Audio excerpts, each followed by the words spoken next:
This is the centre of our new African village. We don't know what we're going to call it yet. We'll work that out soon. That's the facade of the runaway train there. The platform of the runaway train runs up and down there, roughly between those piles of wood. And the train leaves the station, does a big spiral round here, and then goes over the top of the rapids ride there. It then goes over a bridge. See this yellow line along here? Goes through there. Then it does a big spiral down to ground level, the other side of these bushes, and back up over the top of these trees, and then heads off through here. And then over the road, comes around here, along this yellow mark here, and crosses over the top of the rapids ride. This tunnel will be rebuilt and totally re-landscaped. It then heads off down there, so we've got to go round there now to have a look at that.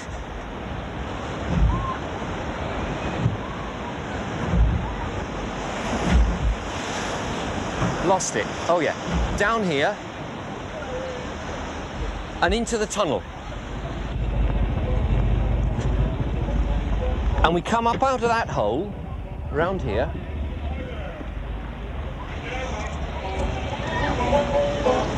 along there, up over those rocks, following the rapids ride right through that ravine and back into the station.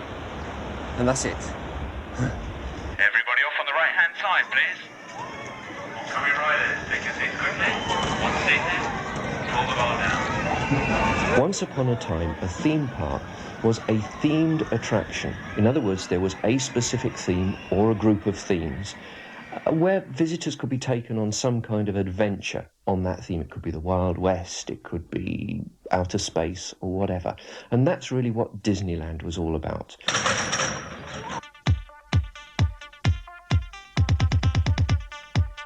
In Britain, we imported the term theme park, and it has become any kind of amusement park, preferably inland, in other words, away from the sea. Why, I don't know.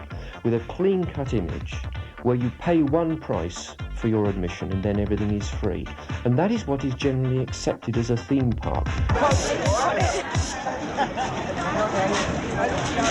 Theme park is where people can go with their families. It's got a mixture of everything. Rides and stuff for the children, and fast ride, little rides, shops, restaurants. It's a place where you go and have fun, and you eat lots of ice cream, and you go on the rides, and you win prizes like this. You pay a lot of money to get in to start with, and it's a lot of queuing to get on all the rides when you get in here. And by the end of the day, you haven't got round to everything you want to get onto.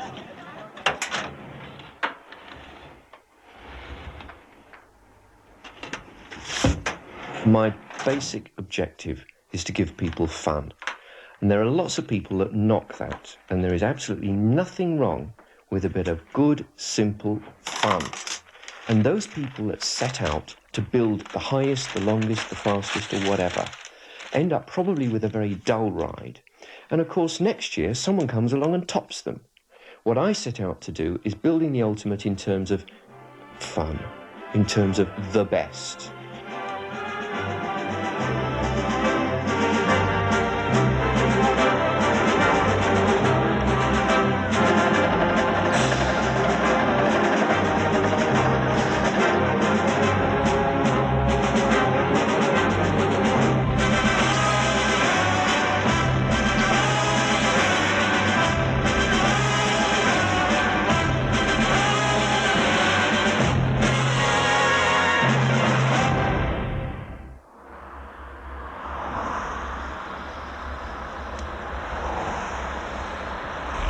Alton Towers have asked me to design 2 new rides.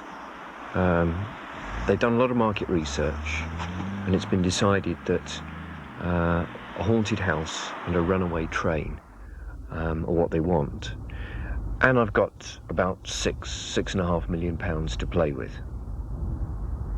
I've completed the design of the haunted house now in outline, and now I'm going to Colchester to see Keith Sparks of Sparks Creative Services, who are going to actually haunt it for me. They specialise in animations and special effects for our industry, and I'm going to brief them on what I want and my ideas.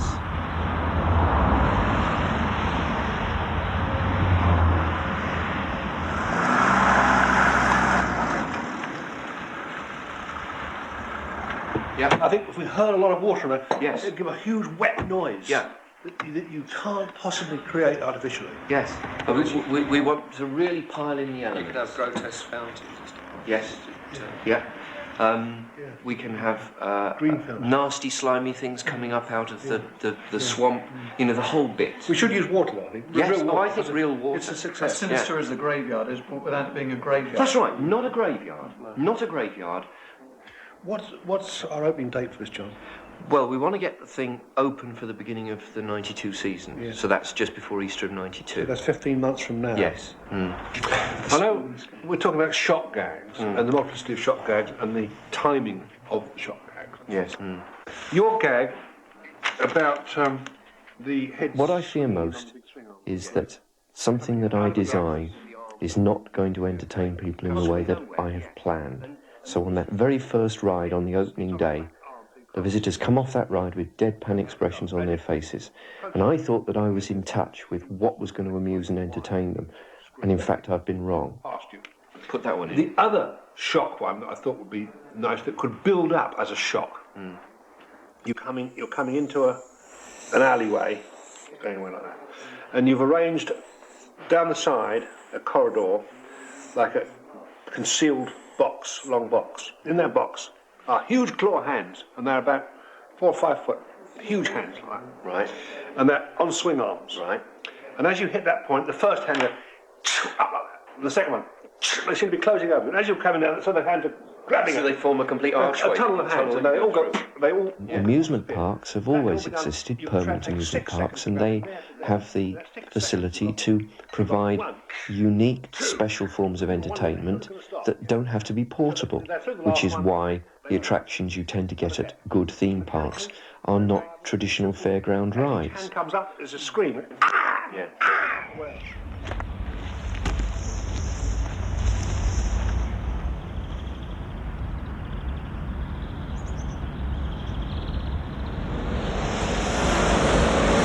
Now this, believe it or not, is the haunted house.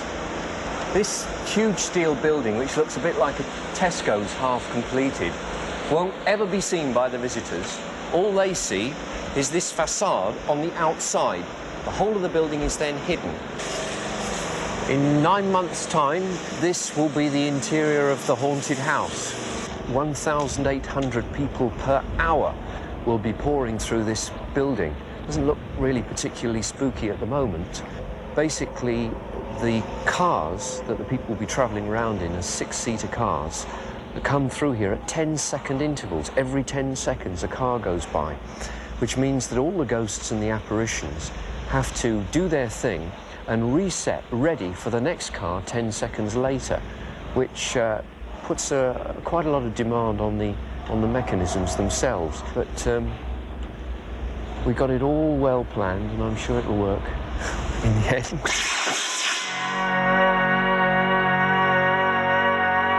Dearly beloved, we are gathered here today to get through this thing called life. And if the other word tries to break forever, that's a mighty long time. But I'm here to tell you, punch your hell, Lord.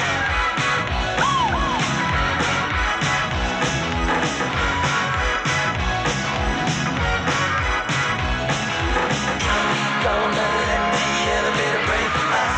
Oh no, let's go crazy. I said let's go crazy. Let's go, let's go, let's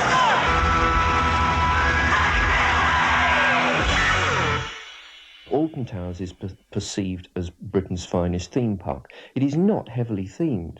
It has probably the best rides in Britain, almost certainly the best rides in Britain, probably the best rides in Europe. But they're not, at the moment, particularly heavily themed. Whereas there are other attractions which have less spectacular rides where more money is devoted to creating an illusionary environment.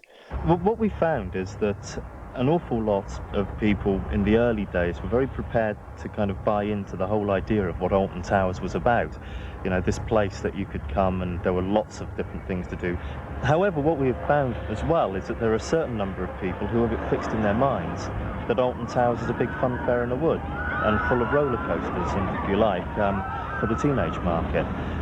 So we had to do something in '92 that didn't reinforce all of those misperceptions that people had. We had to do something that said to those people, it's not about roller coasters and white knuckle and teenagers, it's about a family park where you can come and there is something for everybody.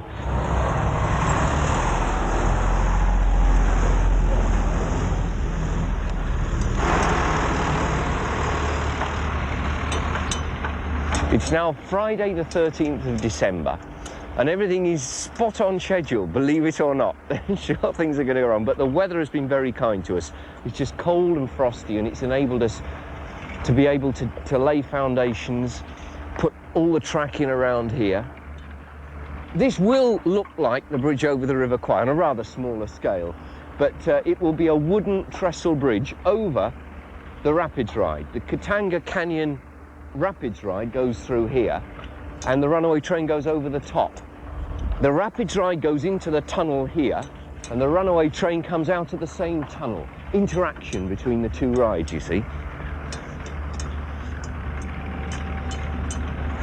This is a pink knuckle ride, not a white knuckle ride, and the difference is that this gives thrills to everybody. It's not a terror ride, it's a happy fun ride, and the result is that grandmas and grandpas will take their grandchildren on this ride and have a lot of fun, but so will the teenagers.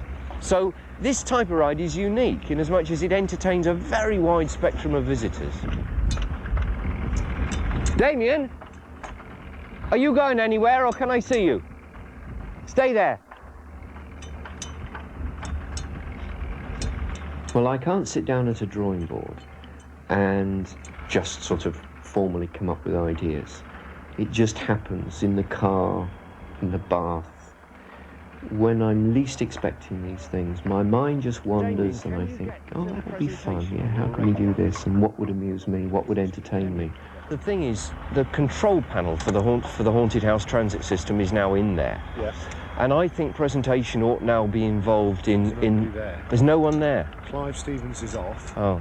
And Obviously, I take existing theme park technology, the basic tools being what we call transit systems, so that's things that move you along. But then what I have to do is more or less shut that out of my mind and just imagine different themed adventures, themed environments where I could utilize that equipment, but without the equipment really being to the fore. And I can honestly say I'm never short of ideas. With that humpback, there's going to be a tendency to lift off your seat. And I'm just wondering if we can put a beam, obviously well clear, that you go under, but as you come up over the hump, it will be straight in your line of vision. Is there any chance of doing something like that? That's great. Well, before I actually tell anybody of my ideas, I have to make sure that they will be practical. Firstly, from a safety standpoint, because safety is without doubt the first consideration. If it's not 101% safe, we forget it. The next thing is that of capacity. There's no point whatsoever in developing a wonderful attraction that tens of thousands of people are going to come flocking every day to see if it only has a capacity of, say, 100 people an hour. We have to get huge numbers of people through these rides, of the order of at least 1,000 and hopefully 2,000 people per hour. So once I know that the idea is going to be safe and that it can then efficiently handle people, then I start working up the idea in more detail, working up the concept and the theme, where it is going to go, how big it is, roughly how much it's going to cost. There's no point in coming up with a brilliant idea if you find it's going to cost £50 million and you have a budget of 2. You might as well forget it.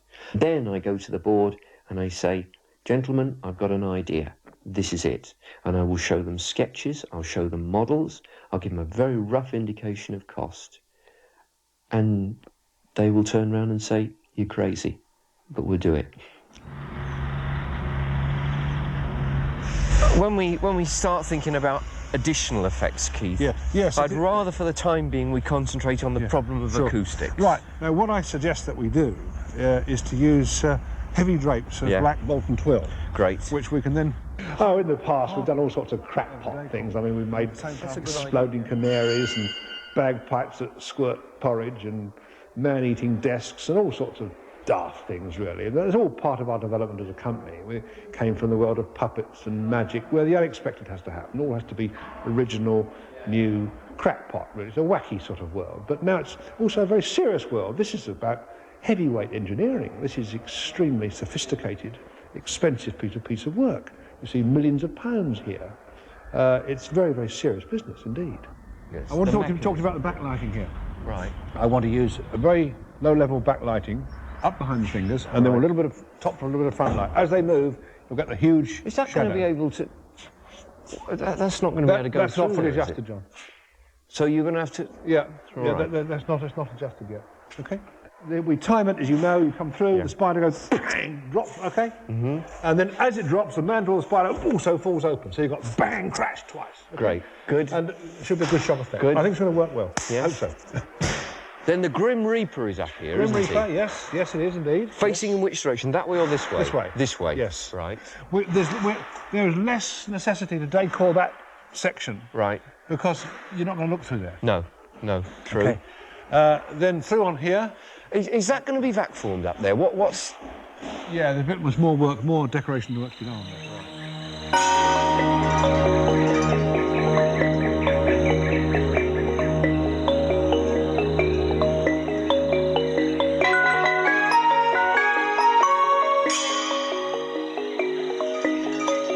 The true theme park philosophy takes the visitor and puts them in another time or another place in a totally illusionary environment where all the rides and attractions are faithful to that theme.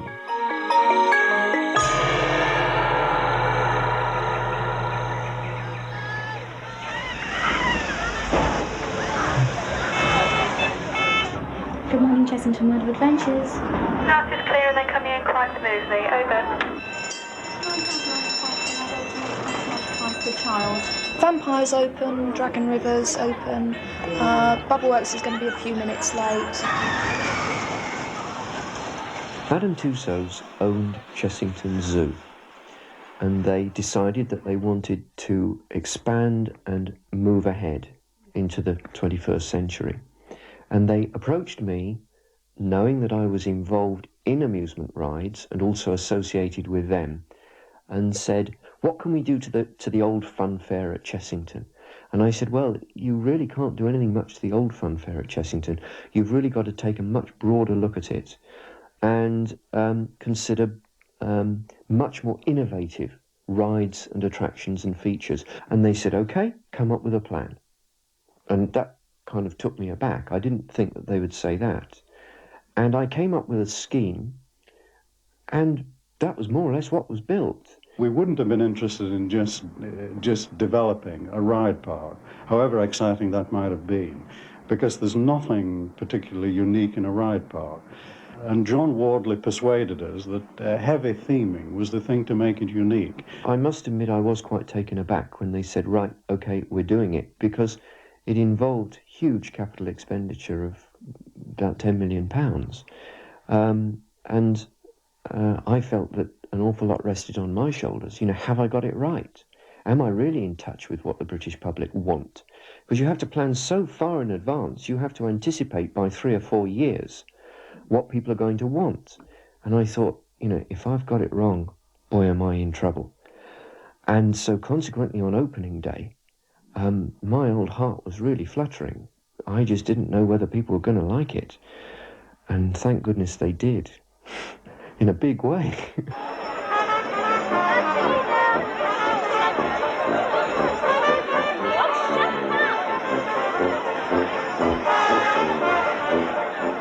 Theming turns a fairground ride or a regular amusement park ride into a special experience. It takes the visitors for just a few minutes, or in the case of a whole theme park, a few hours, to another time and another place. And it is what escapism is all about. And that's all this is. We're not trying to pretend that we're now in a Thai jungle. Sure, we're in the middle of the Surrey countryside, but at the same time, it's a bit of fun. The average family of 4 will spend about £50 to £60 on a day at a park like Chessington. That includes obviously getting here, the petrol money, the ticket to get in, which is maybe about £30 to £40 for all 4. Plus they'll spend money on food and drink and souvenirs in the day. I want money. That's what I want. We don't force them through the shop, but it's certainly made quite clear that that is the ideal way through. And they're given the choice to buy souvenirs which are themed for each of the areas.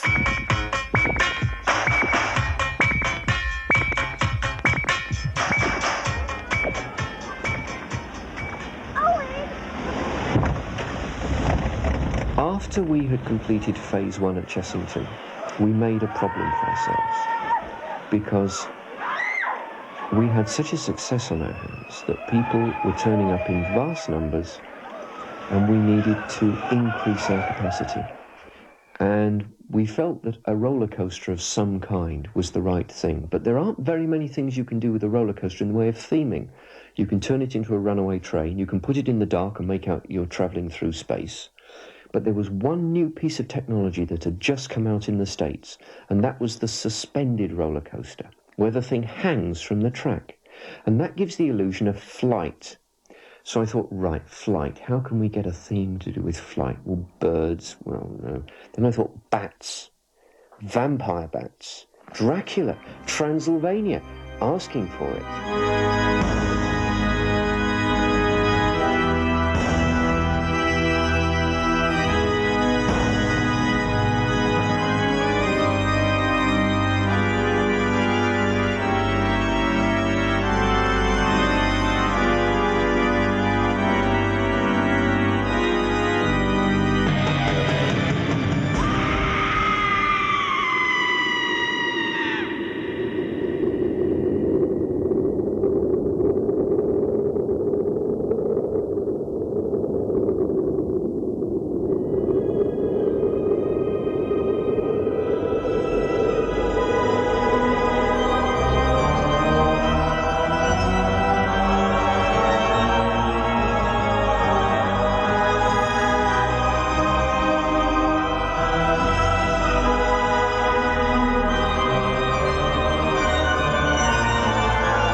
Then I had to think of other ways to develop the Transylvanian theme as being a cute, pretty little mid-European village, all lederhosen and hanging baskets and everything.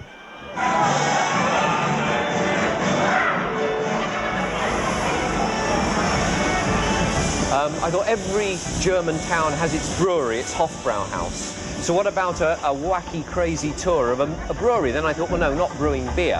What about brewing fizzy pop that had magical properties?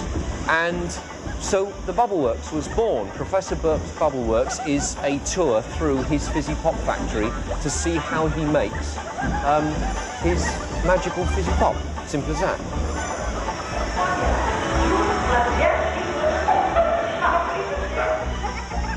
When we were considering the actual processes of testing the pop over there, that is the fart tester that tests the fartability of the pop.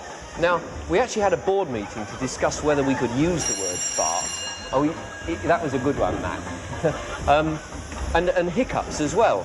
Now, the Americans couldn't possibly do that. They couldn't use those kind of words. Basically, I think the British sense of fun is a lot more spontaneous and a lot less precious to the American sense of fun. And I believe in capitalising on that. attention to detail and authenticity is so important. In this ride, we spent quite a few thousands of pounds just perfecting the smell of oranges, or perfecting these fountains, so that you can actually go under the water as we are now and hardly get wet. We're going under quite a few thousand gallons an hour of water and hardly getting wet. And it's very authentic.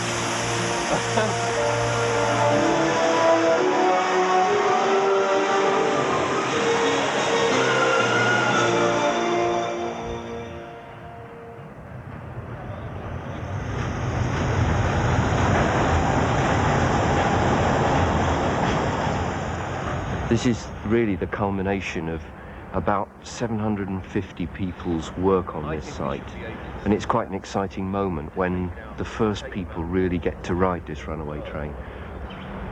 Sometime, I think. Someone's got to ride it, yes. Yeah. As good a time as any. Yeah. All right. Well, let's just watch it come out the tunnel. Yeah.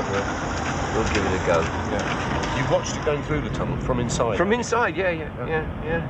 I just want to watch it go through the tunnel from on the train. Yeah. Although we've had the thing going around the track, from a technical point of view, it works fine. It's really the quality of the ride, the dips and the turns and the emotions that we're going to actually create in our visitors' minds when they ride it. So this is the apprehensive part for me. Is it as I imagined it was going to be? It's whether it works from an entertainment point of view.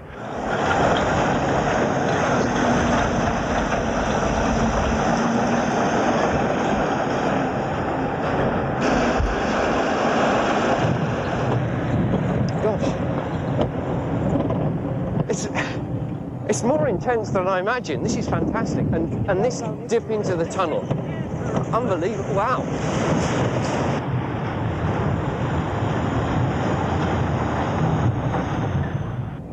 We're going to have to do a bit of pruning of some of the trees, I think. And I think a bit of extra props and dressing around here.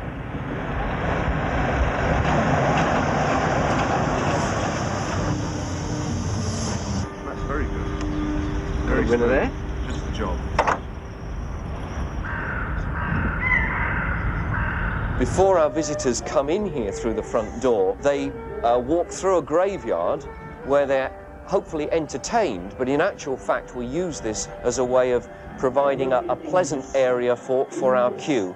And then before they board the ride, they come through the drawing room of the haunted house, which again acts as a buffer before we actually get to the ride transit system itself. In this doll's house, for example, there is the little ghost of Sir Emily Alton walking through the rooms of the doll's house. The eyes on the pictures follow you around the room. The pages of the book turn, and in the fireplace, in the flames of the fire, is the sinister face of the ghost of Sir Henry Alton. Are your little frightened minds playing tricks inside your brain? This is the transit system that the visitors ride around the haunted house in. Each one of these vehicles has cost us over £18,000, more than the average family car, and we have 32 of these. They're very complicated. Each one has a computer on board that senses its position around the track and actually talks to each of the computers on the other cars. We've had quite a lot of trouble with this, sorting this computer system out.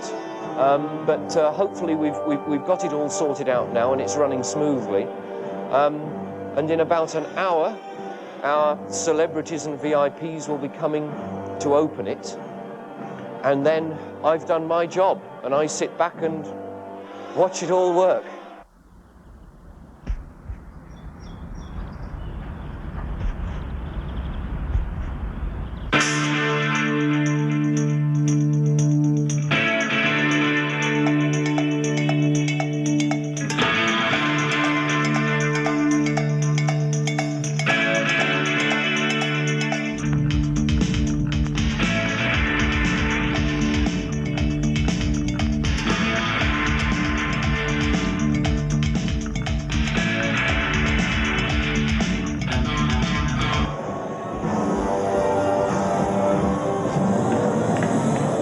it's the people that were doing all this. They pushed the cars and completely knackered up all the blocks. We'll get it clear, all right, Alan, but what's the next one that needs clearing? 9? Sorry? 9 and 55.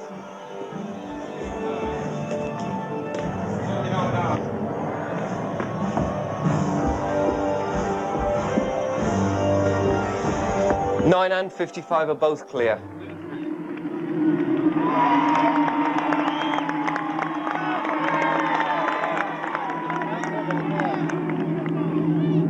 It's absolutely terrifying! The haunted house itself, if you were thinking of having a go, covers an area about the size of a football stadium. There are, however, some very strange, spooky, and extremely frightening goings-on. I think, ladies and gentlemen, it is about time to declare this magnificent ride open.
You couldn't take everybody and put them in the Royal Opera House Covent Garden and expect them to enjoy. You couldn't take everybody and put them in a bingo hall and expect them to enjoy bingo. Whereas what we do, you can get most people and you can give them a bit of fun. I always get on a bit of a low once things have opened. But then I start thinking for new ideas. I start thinking, right, where do we go from here? So I'm going to put my thinking cap on. I've already got a few ideas. And this is where we really start the next one.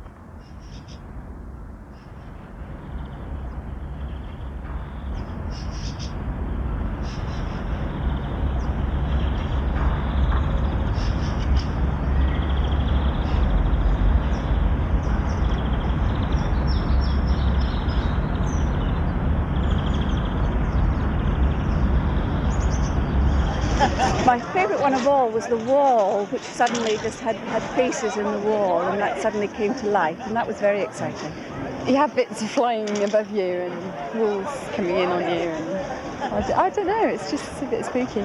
You're going along and you feel like something's going to hit you, so you have to crawl underneath. You feel really stupid, actually.